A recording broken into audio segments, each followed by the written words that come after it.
Ano-ano nga ba ang mga prime numbers at composite numbers? Simulan natin na i-factor ang mga number na ito. Pag sinabi natin i-factor, magmamultiply tayo ng dalawang numbers na ang equivalent ay mga ito. Or pwede rin naman natin sabihin na mga numbers na pwede silang i-divide. Okay? So mas maganda siguro yung sa multiplication na lang.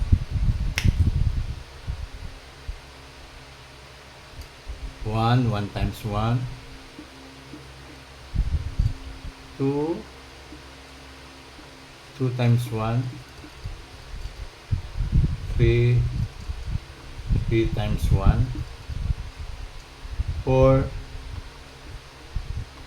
times 1, meron pa 2 times 2,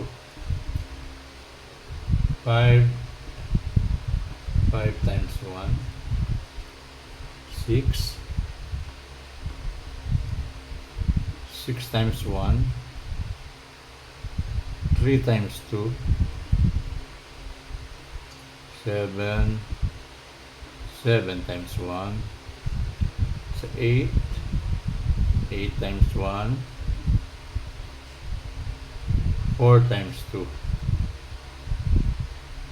9 times 1, 3 times 3, 10 times 1, meron pa 5 times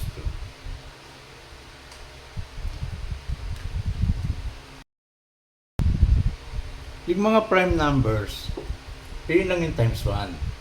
Gaya nito, yung 1, yung 2, yung 3, yung 5, yung 7.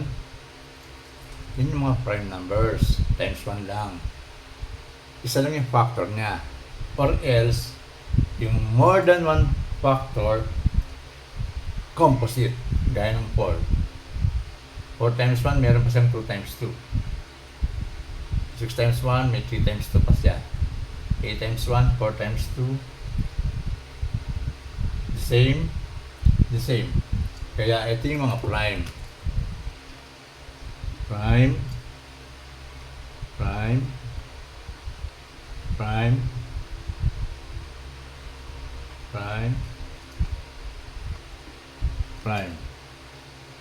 Yung iba, composite na.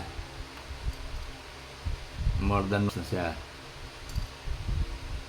Composite.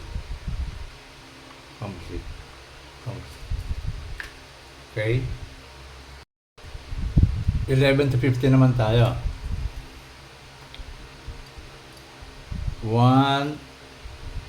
11 times 1.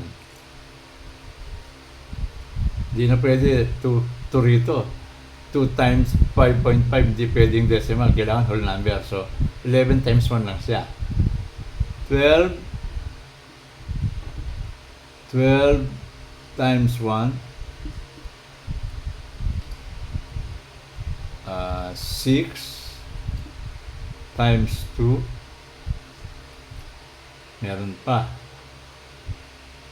4 times 3. Yan mga factors niya. 13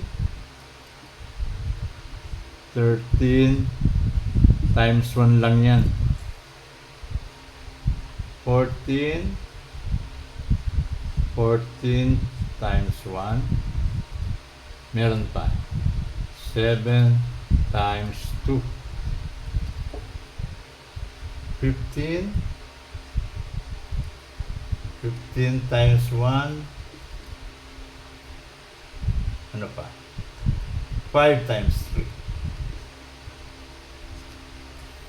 So alam na agad natin kung ano yung mga prime numbers dyan. 11 prime, 13 prime, 12, 14, 15. Paano yung composite na? Konting kaalaman pero malaking bagay. Hanggang sa susunod kong videos, maraming salamat.